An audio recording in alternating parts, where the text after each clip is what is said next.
Assalamualaikum warahmatullahi wabarakatuh. Pada pertemuan kali ini kita akan membahas mengenai teori data warehousing dan decision support. Dosen pembimbing Rengga Asmara.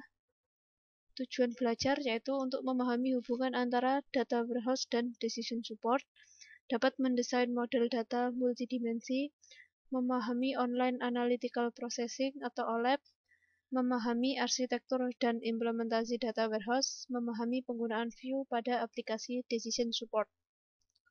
Data warehouse adalah suatu database penunjang keputusan yang dikelola secara terpisah dari database operasional perusahaan dan merupakan penunjang pemrosesan informasi dengan menyediakan suatu platform yang kokoh untuk analisa data yang mengandung histori dan yang terkonsolidasi. Data dari data warehouse ke decision support.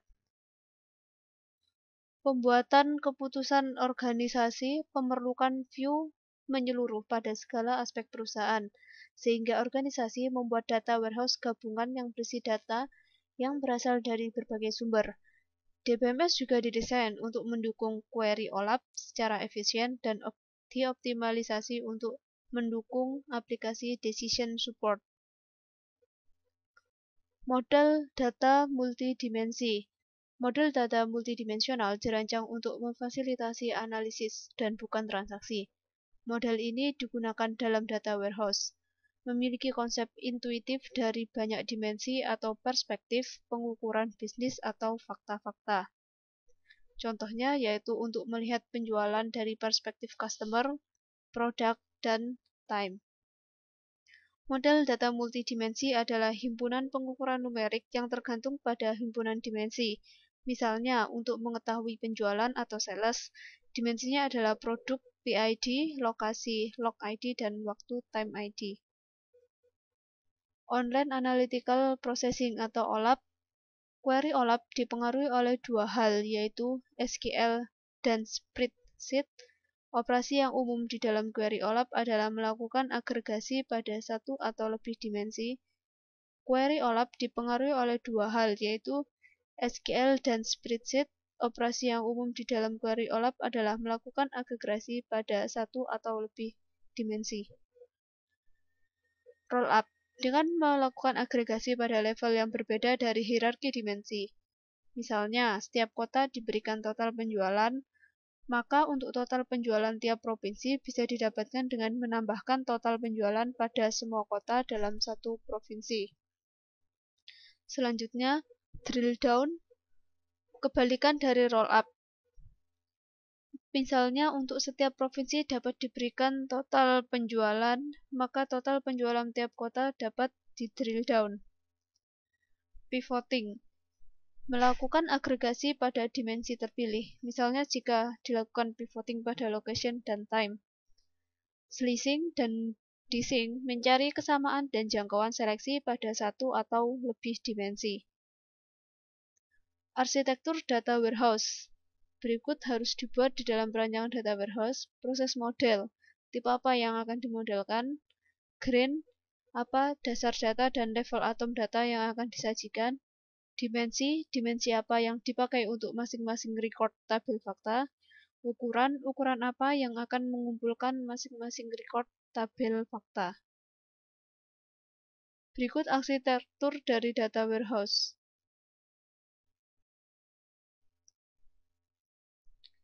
Implementasi data warehouse. Data warehouse diorganisasikan berdasarkan kegunaan di sekitar subjek, bukan aplikasi. Data warehouse dibangun dengan memadukan banyak sumber data yang heterogen, misalnya database relasional, flat file, catatan transaksi online.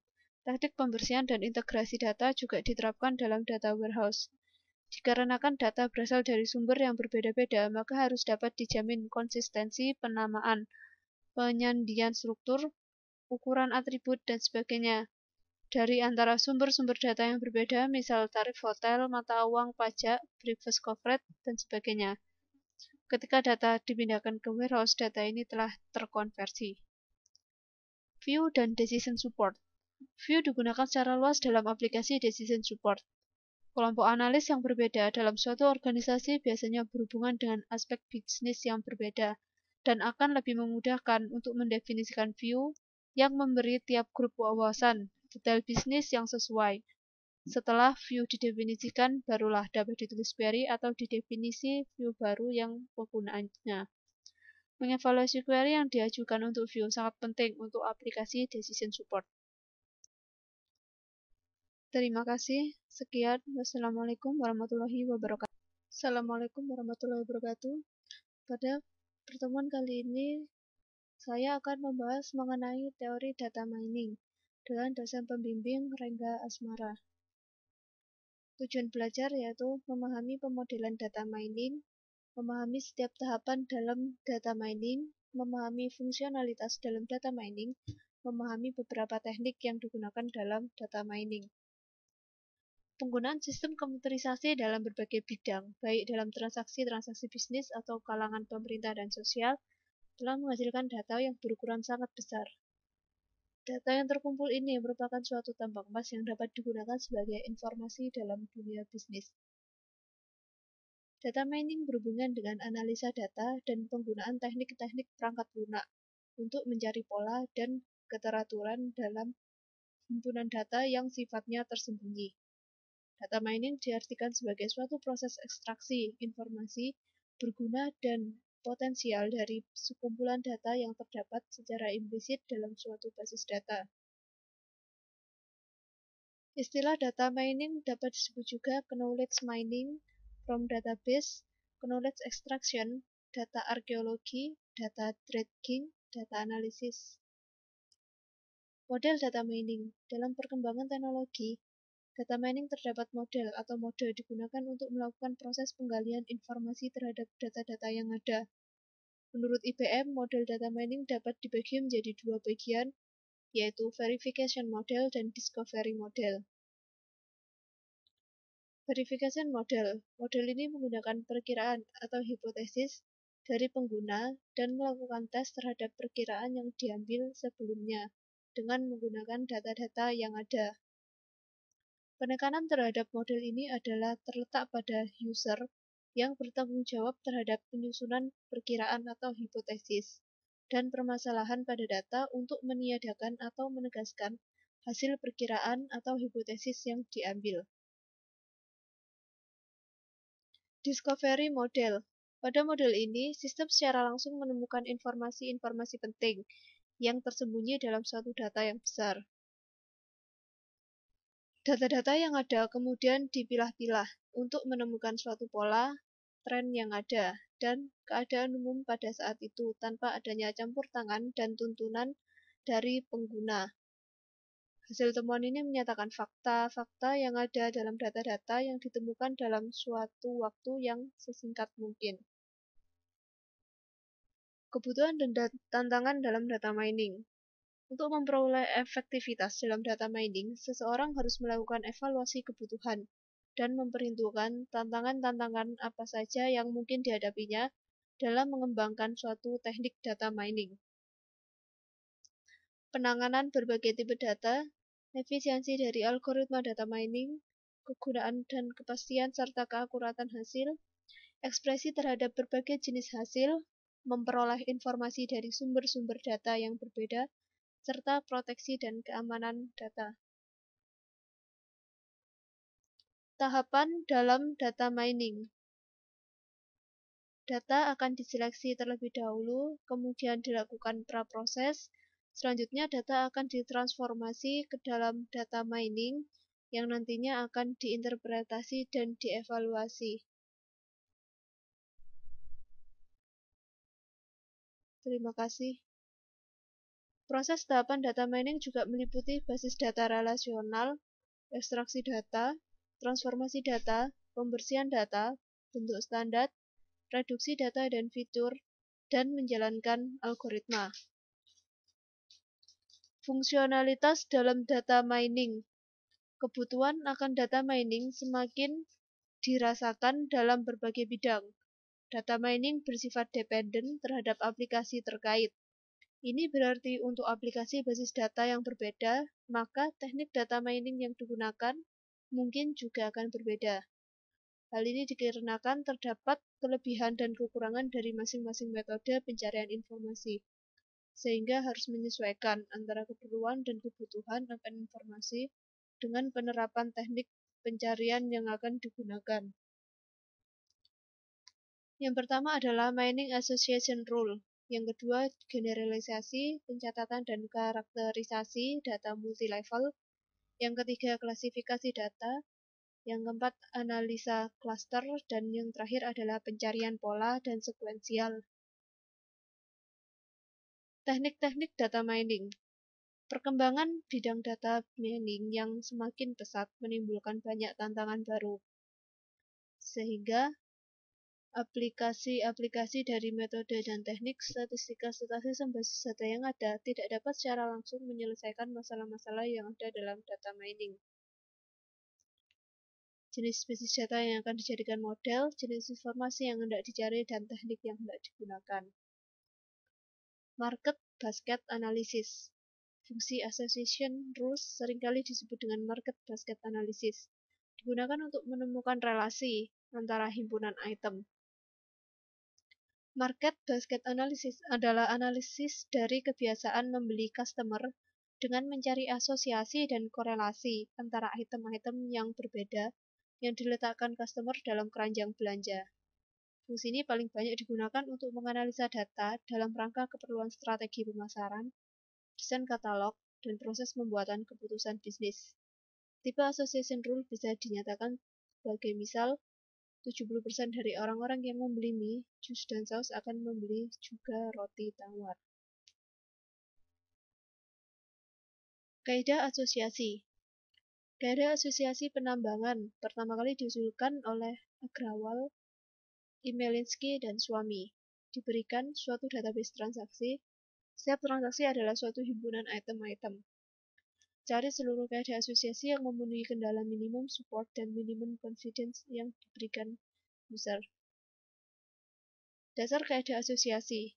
Kaidah asosiasi penambangan mencari pola yang sering muncul, asosiasi, korelasi, atau struktur sebab di antara himpunan item-item atau objek dalam database transaksi, database relasional, dan penyimpanan informasi lainnya. Kepemahaman yaitu sederhana untuk dipahami. Dalam hal kegunaan, menyediakan informasi yang bisa ditindaklanjuti. Dalam hal efisiensi, ada algoritma pencarian yang efisien. Dalam bidang aplikasi, analisis data keranjang pasar, pemasaran silang, rancangan katalog, analisis loss leader, clustering, klasifikasi, dan sebagainya. Algoritma a priori. Algoritma a priori di sini bertujuan untuk menemukan frequent item set, dijalankan pada sekumpulan data. Pada iterasi ke K akan ditemukan sebuah item set yang memiliki K items, disebut dengan K item set. Tiap iterasi berisi dua tahap, misalnya Oracle Data Mining, FK mempresentasikan himpunan dari frequent K item set, dan CK adalah himpunan kandidat K item set yang potensial untuk menjadi frequent item sets. Berikut merupakan bentuk ilustrasi algoritma a priori.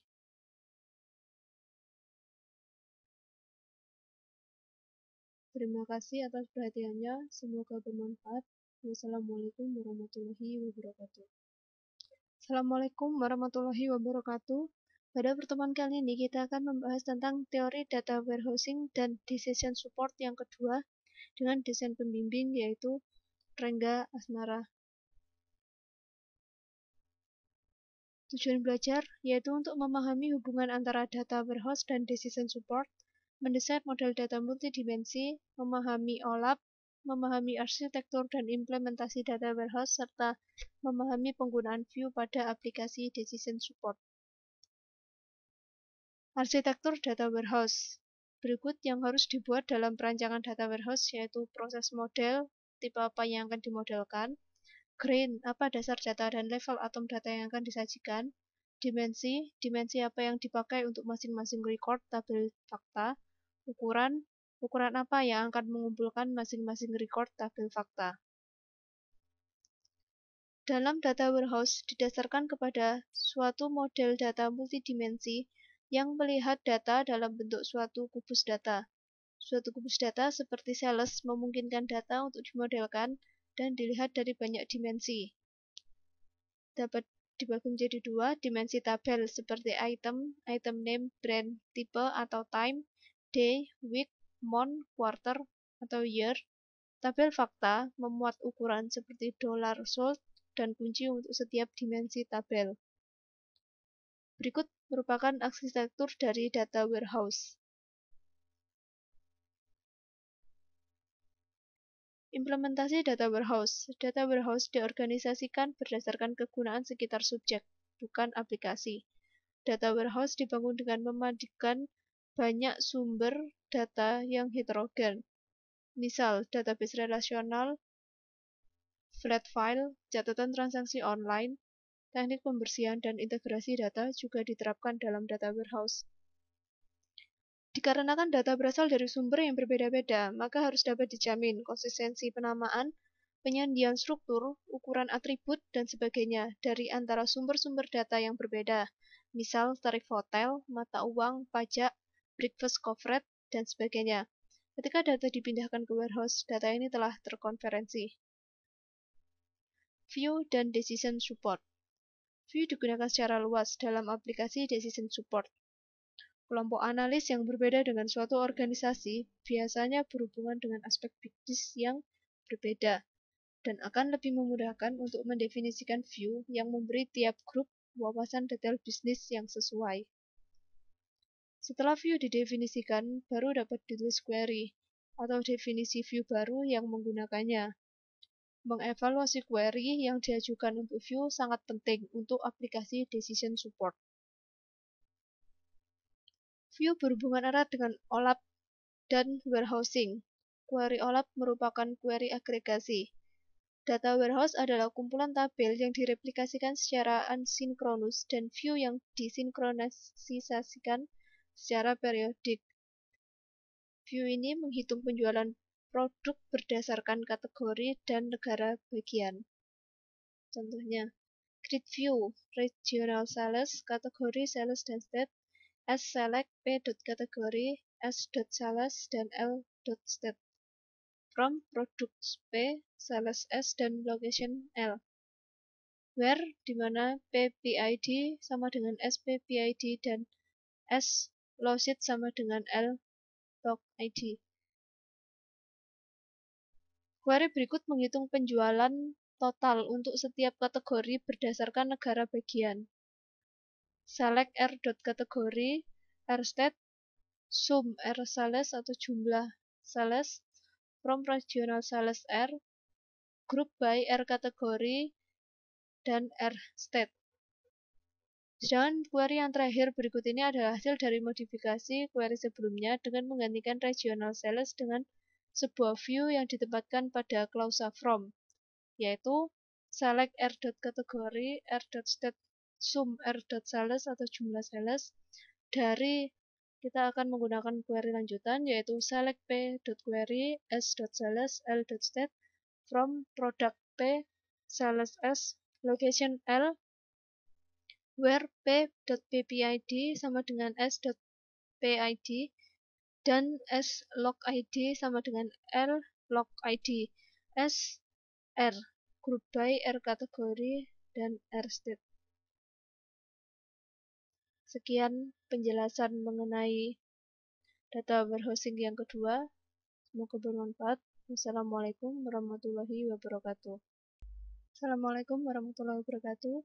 Pada pertemuan terakhir ini, kita akan membahas mengenai teori database trigger dengan dosen pembimbing yaitu Rengga Asmara. Trigger adalah blok PLSQL atau prosedur yang berhubungan dengan tabel, view, skema, atau database yang dijalankan secara implisit pada saat terjadi sebuah event. Tipe dari trigger itu sendiri dapat dibedakan menjadi dua, yaitu application trigger, diaktifkan pada saat terjadi event yang berhubungan dengan sebuah aplikasi. Yang kedua adalah database trigger, diaktifkan pada saat terjadi event yang berhubungan dengan data, seperti operasi DML, atau event yang berhubungan dengan sistem, misalnya lock-on atau shutdown, yang terjadi pada sebuah skema atau database. Penggunaan trigger. Trigger perlu dibuat pada saat membentuk sebuah aksi tertentu terhadap suatu event, memusatkan operasi global. Trigger tidak perlu dibuat jika fungsionalitas yang diperlukan suatu ada pada Oracle Server, duplikat atau sama dengan fungsi trigger yang lain. Komponen trigger. Statement trigger dijalankan sekali saja pada saat terjadi sebuah event. Statement trigger juga dijalankan sekali meskipun tidak ada satupun baris yang dipengaruhi oleh event yang terjadi. Row. Trigger dijalankan pada saat setiap baris yang dipengaruhi oleh terjadi sebuah event. Row trigger tidak dijalankan jika event dari trigger tidak berpengaruh pada satu baris pun. Komponen dari sebuah trigger ada 6, yaitu trigger timing, trigger event, nama tabel, tipe trigger, klausa when, dan yang terakhir adalah trigger body. Menggunakan old dan new qualifier. Pada row trigger, nilai dari kolom sebelum dan sesudah perubahan data dapat dirujuk dengan menggunakan old dan new qualifier. Old dan new hanya digunakan pada row trigger. Old dan new menggunakan prefix -2 untuk pernyataan dalam perintah SQL. Jika qualifier ini tidak terlibat dalam pembatasan kondisi pada klausa when, maka tidak digunakan prefix. Penggunaan trigger yang terlalu berlebihan akan menyebabkan terjadi sifat ketidaktergantungan yang terlalu kompleks sehingga tidak akan mempersulit pemeliharaan dari aplikasi yang besar. Beberapa event pada trigger bisa dikombinasikan dalam sebuah trigger dengan menggunakan predikat kondisional, inserting, updating, dan deleting. Sekian pemahaman tentang trigger. Terima kasih. Wassalamualaikum warahmatullahi wabarakatuh.